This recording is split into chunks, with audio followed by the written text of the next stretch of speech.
I'd always been close to my mom and dad. Growing up, both my parents were my rock. We shared everything. I knew they had my back and I had theirs. They had divorced, but things hadn't changed concerning their love and care for me. That was until my father married Claire. It wasn't that I didn't like Claire. She was sweet, caring, and seemed genuinely interested in getting to know me. But things changed once she moved in with her daughter, Casey. I hadn't realized how much the dynamics of our family would shift once they became part of our lives. Claire was always trying to make sure Casey felt at home, but I didn't understand why it had to come at the cost of my relationship with my dad. It started off small at first. I assumed it was just part of the transition. Casey, being in her late teens, was understandably going through some changes, adjusting to life in a new house with a stepfather.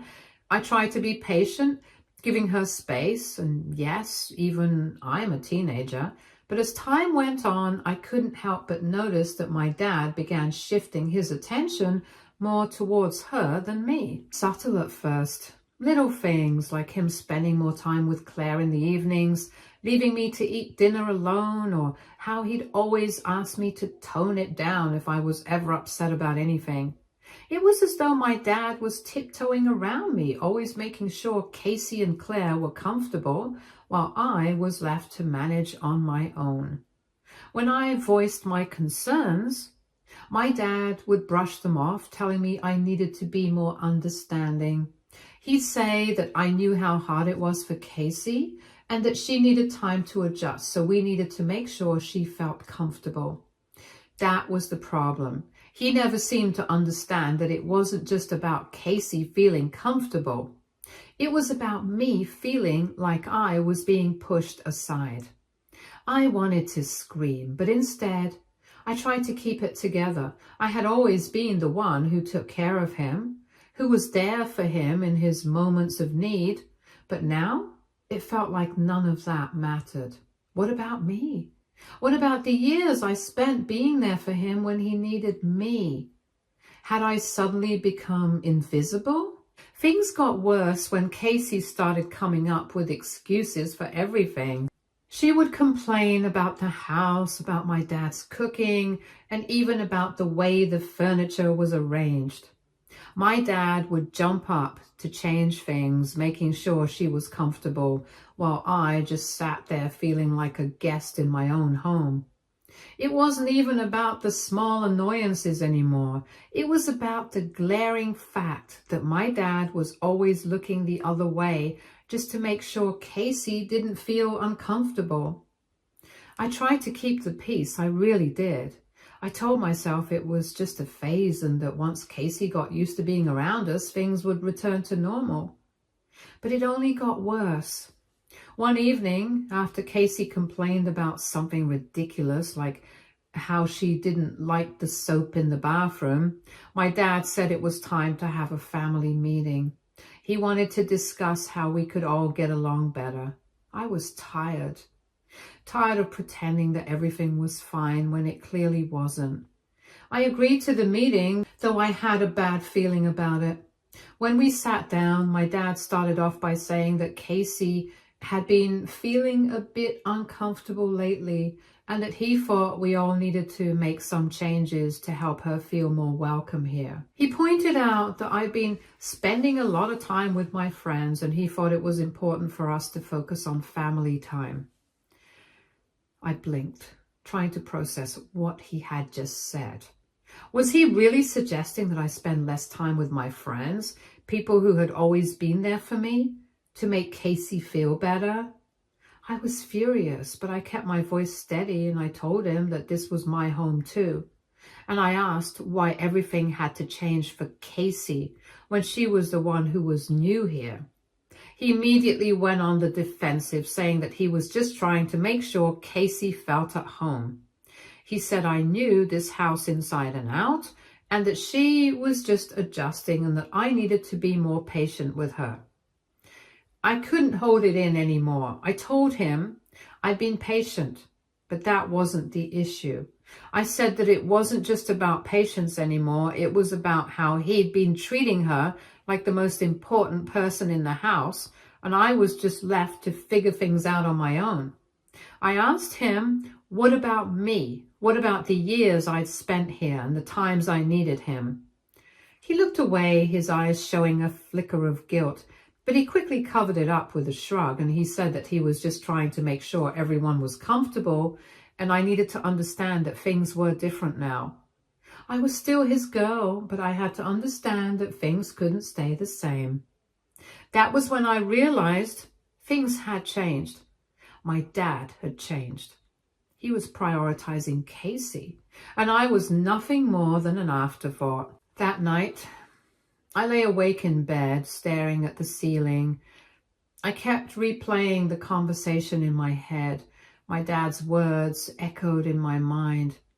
You've always been my girl, but things are different now. I hated it.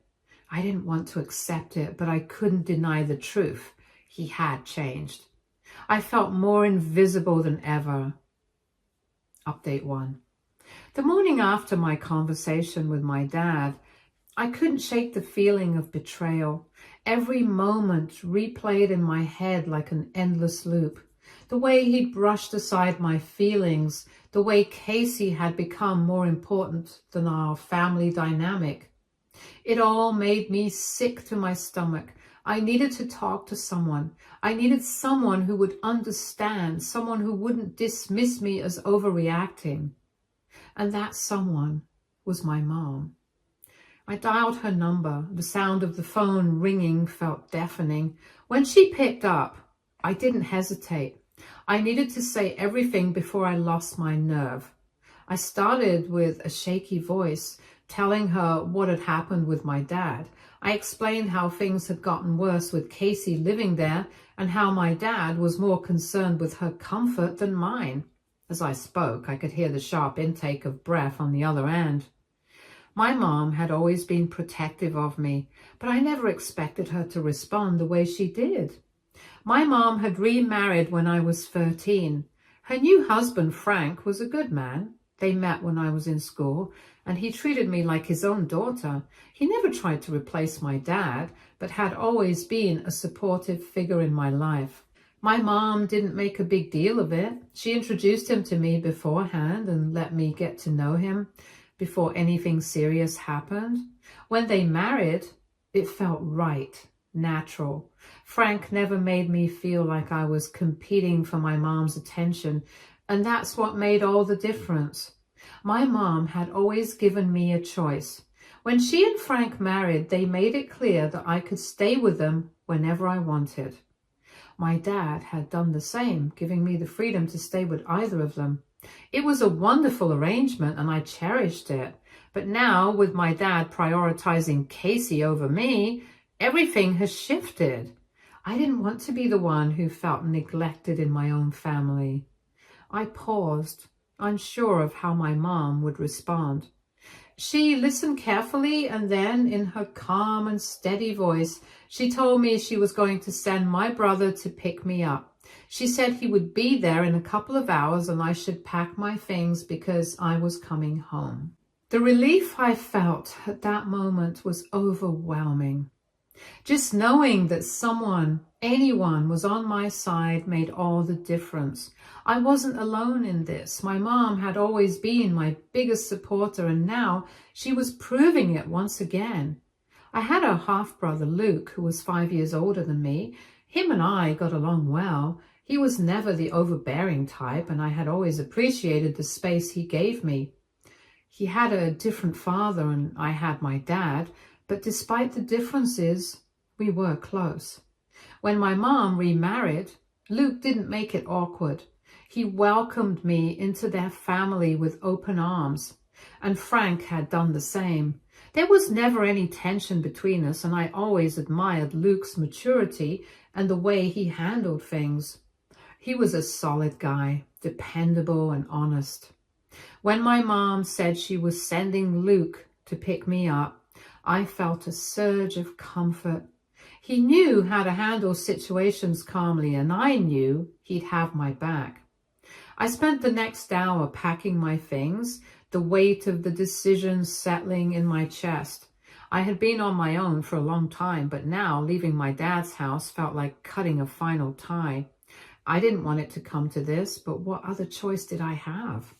When I finished packing, I left a note on the kitchen counter for my dad. He wasn't home, probably still wrapped up in his new life with Claire and Casey. I didn't know when he would be back, but I wanted him to understand why I was leaving. I wasn't angry. I was heartbroken. I wasn't angry at Casey either. She was just trying to adjust to a new life. But my dad had let everything slip through his fingers. The note was simple. It read, "Dad, I need some space. I'm going to stay with Mom for a while. I can't be here anymore. I hope you understand."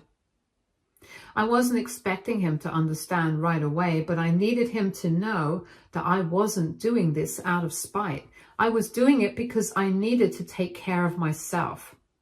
When Luke arrived to pick me up, I could feel the tension lifting. I grabbed my bag and followed him to the car, ready to leave the chaos behind. We didn't need to say much. I could tell by the look in his eyes that he understood. He'd always been the strong, silent type, and I appreciated that about him. As we drove to my mom's house, I thought back to when she remarried. It hadn't been easy for me at first. I was young, and it was strange to have a new man in the house. But my mom had made sure that Luke and I were involved every step of the way. She hadn't pushed Frank on me, and she hadn't tried to replace my dad. She gave me the space we needed, and in turn, Frank and Luke respected us. There was no tension, no drama. It wasn't like that with my dad. He hadn't asked me how I felt about Casey or her moving in. He didn't even consider how I might be affected by the sudden change. And that, more than anything, was what hurt the most. When we arrived at my mom's, I felt a sense of relief wash over me. It wasn't just about getting away from the house. It was about feeling like I was with people who understood me. People who weren't going to prioritize someone else over me. As I unpacked my things and settled into the guest room, I thought about the note I'd left for my dad. I wondered how long it would take him to realize I was serious. Would he come to his senses and fight for our relationship? Or was this really the end? Update 2. A few days passed since I left my dad's house, and though I felt a weight lift off my shoulders, something about the whole situation still gnawed at me. It wasn't just a betrayal I felt from my dad. It was the way Casey had overstepped, the way he had chosen her comfort over mine, and the way he seemed entirely unbothered by the fact that I was suddenly out of his life. I hadn't heard much from him, except for a text saying that he hoped I was settling in okay with my mom. That was it. No check-in, no genuine concern. He didn't even ask why I left. I knew he'd come to his own conclusions, probably thinking I was overreacting. Then, just a few days later, my phone rang. It was my dad's number. And for a moment, I hesitated before answering. The last time we'd spoken, I had been firm in my decision, and I wasn't sure if I was ready to deal with whatever he had to say. But I figured, what could it hurt? I answered the phone, keeping my tone even, trying not to let the frustration spill out. He wasted no time. He asked where I'd left my skincare products. At first, I was caught off guard. Of course I'd taken them with me. Why would I leave them behind, especially when I knew Casey would try to get her hands on them? I told him that I had brought all my skincare products with me and that I didn't leave anything behind. He muttered something. He asked if I could drop off some of my skincare products because Casey wanted them. I felt the anger rise within me instantly. Casey had been using my things for so long without permission, and now my dad was asking me to hand them over like it was nothing. I didn't hold back. I told him that Casey could go buy her own skincare products. I wasn't going to drop anything off for her. She had no right to use my stuff, especially without asking.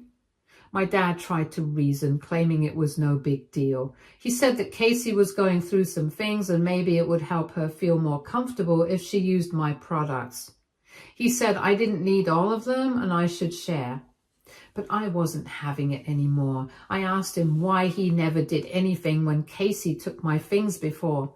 Why hadn't he stepped in and put a stop to it? I told him that he let Casey walk all over me and now he expected me to just hand over my expensive skincare products like they were nothing. I reminded him that I'd never given Casey permission to use them and I wasn't interested in sharing. He stammered, trying to defend her. He said I was being unreasonable, but I wasn't going to let him gaslight me into thinking that what she'd done was okay.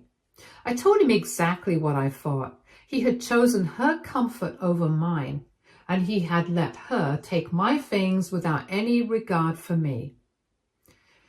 He asked me, almost pleading, if I could just drop them off for Casey. I cut him off and told him that I wasn't going to continue letting Casey take what wasn't hers. I wasn't going to make excuses for her behavior anymore, and quite frankly, I was done. He tried to reason again, but this time I didn't give him the chance. I hung up before he could say anything else. My hands were shaking with anger, but at the same time I felt a strange sense of relief. I wasn't going to let him push me around anymore. I had tried to be the bigger person, to keep the peace, but Casey had crossed the line one too many times and my dad had let it happen. Later that evening, I told my mom about the conversation. She listened carefully and I could tell she understood. She didn't say much, but I didn't need her to. She had always supported me, and right now that was all that mattered. I could feel the tension in my chest starting to ease as I realized that I had made the right decision. I wasn't going to let Casey or him dictate how I should feel or how I should allow myself to be treated. The time for keeping quiet was over. Update 3. My dad called me again one afternoon around 2 weeks after the last call. I was sitting on the couch at my mom's place catching up on some homework when my phone lit up. His name flashed on the screen. I hesitated before answering. It had only been a couple of weeks and honestly I wasn't in the mood to go over the same old thing again. But I had to pick up. I answered the call trying to keep my voice steady, but I could already feel my frustration creeping in. He started off in his usual tone, apologetic but almost expectant, like he was hoping I would just come back. He asked me if I could come home. That was it. No real explanation, just an open-ended request. I didn't even hesitate before I refused outright. I told him I wasn't coming back. His tone shifted slightly, almost desperate. He told me that Casey had been acting out. Apparently she had started shoplifting, specifically stealing skincare products, and she had been caught twice in the last 2 weeks. He said she was acting out and needed me back to help bring some order back into the house. I didn't hold back. I laughed, really laughed. I couldn't believe he was trying to drag me back into that mess just because Casey had been caught stealing. I told him he deserved it. He had coddled her so much, let her get away with everything. He pampered her, constantly excusing her bad behavior, and now he was dealing with the fallout. I told him I wanted nothing to do with Casey anymore. She was toxic. She had been a bad influence on me when I was still there, and I wasn't about to let him manipulate me back into that situation. He didn't like that at all. His voice rose and I could hear the anger building. He told me I had no right to judge Casey like that. He claimed she was just going through a phase and that she'd be fine if I came back and helped calm things down. But I wasn't buying it. I told him that Casey being Casey wasn't a phase. She was an entitled brat, and it was his fault for indulging all of her antics. He had made her this way by treating her like some kind of princess and excusing every bad thing she did. Now it was coming back to bite him, and he didn't know how to handle it. I heard him growl in frustration, probably thinking that I was being harsh, but I didn't care. I was done trying to reason with him. I told him point blank that he only wanted me back because I was the one who had to clean up after her mess, to put up with her stealing my things, and to keep the peace between him and his precious stepdaughter. His voice was trembling when he yelled at me. He told me I was being unreasonable and that I was making everything worse, but I just laughed. I told him that I wasn't the problem. He had been a pushover, letting Casey run all over him. He had turned her into a monster, and now he was paying the price. I reminded him that I hadn't stolen from anyone or caused trouble, but because of his indulgence, Casey had become a major problem. I told him that I was going to talk to my mom about this. I wasn't going to deal with his manipulations anymore. I was done being the scapegoat for Casey's behavior, and if he didn't get that, then he could keep going down this path alone. He didn't say anything for a few moments, and I could almost feel his helplessness on the other end of the phone. Finally, he muttered something about how I should at least try to be a little more understanding, but it was too late. I had made up my mind, and I wasn't going to allow him to drag me back into his mess. I told him that I had done enough, that I was going to focus on my life, and that I wasn't going to sit around cleaning up after him and his new family. I told him that if I wanted to stay with a sibling that bad, then I had Luke, who was perfectly well settled and well spoken, unlike his a-hole of a stepdaughter. Then I hung up. When I went to tell my mom about the conversation, she listened quietly as usual. She didn't try to interrupt and didn't make any comments, but I knew she understood. She knew what kind of man my dad was, and she also knew that he had brought this situation upon himself. I could tell she was proud of me. She said that she would have a conversation with him about this. Update 4. The next day, my mom, as calm as ever, sat me down for a conversation. I could see the look in her eyes. She wasn't upset, but she was clearly concerned. She had been quietly observing the way my father had been handling things, and I knew that my mom had a unique perspective. She had married a man who, while decent, was not always the most assertive, especially when it came to confronting difficult situations. She started by telling me that she had talked to my father and she had to make sure he understood how serious this was. I listened carefully, knowing that when my mom decided to take action, it usually meant things had gone far beyond the point of being able to ignore them. My mom rarely intervened in things between my dad and me, and if she stepped in, it meant she saw something that could potentially get worse. She said that my dad had been very quiet during their conversation, clearly unsure of how to proceed. My mom, however, had made it clear that he had no one to blame but himself. He had allowed Casey's behavior to go unchecked for too long, and now it was spilling over into everyone's lives, including mine.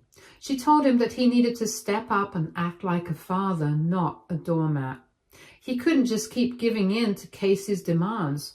She said that she expected him to take responsibility for the situation and start being firm with Casey. No more excuses. My mom told him that he needed to man up. Casey was his responsibility now, and he had married Claire, so he needed to deal with the consequences of raising a child who had been indulged for too long. My dad, understanding that my mom was dead serious, knew better than to argue with her when she got to this point. She wasn't someone to lose her cool easily, but when she did, it was a sign that things had gone too far. My dad understood that, and he wasn't about to dismiss her concerns. Later that day, I received an unexpected call from Claire, my father's wife. I could tell she was trying to be calm, trying to find a way to fix things. She asked me if I would be willing to come back to work things out. I wasn't in the mood for more fixing, but I still listened to her. She said she understood that things had gotten out of hand, but she was hoping that we could find a way to make things right. I didn't answer right away. I knew what she was trying to do. She was trying to fix things on her terms, trying to get me back into the fold so that everything could go back to the way it was. But it wasn't that simple anymore.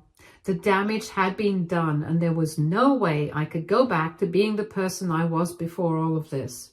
I had seen too much, I had endured too much, and I wasn't going to let myself get pulled back into that toxic environment just because Claire felt guilty. I handed the phone to my mom, who had been sitting with me during the call. My mom was always calm and collected, even when handling situations like this.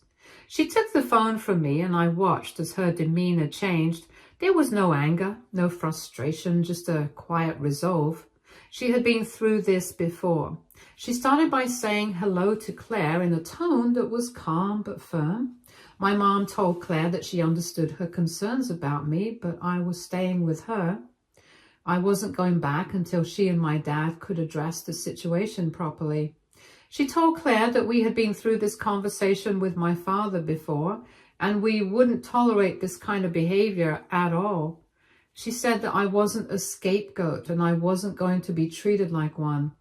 My mom reminded Claire that I was a normal kid who deserved to hang out with friends and have fun, just like anyone else. I wasn't there to be a punching bag for their in-the-making family. My mom wasn't pulling any punches. She made it clear that unless things changed with Casey's behavior, I wouldn't be going back. She told Claire that she needed to take responsibility for the way things were, and that the situation with Casey needed to be dealt with before I could even think about returning to that house. There was a long silence on the other end of the line, and I could hear Claire struggling to come up with a response. She wasn't used to hearing this from someone else, especially not from my mom, who was known for being calm but extremely firm when it mattered. Claire tried to respond, but my mom stopped her and said that she had said everything she needed to say. She wasn't going to entertain any more arguments. If Claire wanted me back in their house, it was on her to fix the situation with Casey and my father. My mom made it clear that I wasn't going back until both of them took responsibility and started rectifying things. My mom hung up after that. I could see the quiet satisfaction in her eyes. She wasn't angry, she wasn't upset, she was just resolute. She had done what needed to be done, and now it was in Claire's and my father's hands. Done, my mom said, a small smile forming on her lips. Now it's time for them to figure this out. You're not going back into that house until things change. I nodded in agreement. My mom had always had my back, but I hadn't realized just how much until this moment. She wasn't afraid to stand up for me, and she wasn't afraid to say what needed to be said. Update 5. A month later, my father called again. This time his tone was different. There was a hint of genuine regret in his voice, and I could tell he was trying to make amends. He started by apologizing for being so thick-headed, admitting that he had been caught up in his own guilt and had failed to see how much damage he was doing. He said he would put in more effort, that he was willing to spend more time with me, just like we used to before all of this chaos. I was glad to hear it, but I wasn't about to jump back into things too quickly. I needed him to show me that he could really change, that he wasn't just saying the right things to get me to come back. I told him that I was willing to accept his apology, but I made it clear that if he started acting stupid again, as he had before, then I would cut him off without a second thought. I wasn't going to let him drag me back into that toxic situation. There was a long pause on the other end of the line, but then he told me he understood. He promised that he would try his best to make it up to me, that he would be there for me, and that he wouldn't let Casey's behavior get in the way of our relationship anymore. I didn't feel fully reassured yet, but I appreciated the effort. I knew that my father wasn't perfect, but if he was willing to change, then maybe we could start rebuilding our relationship. I told him I'd be open to seeing how things went, but I wasn't going to let my guard down too soon. He agreed. I didn't want to lose him. He had been a good father to me before he remarried, and I couldn't just forget that because of the recent events. I was hopeful.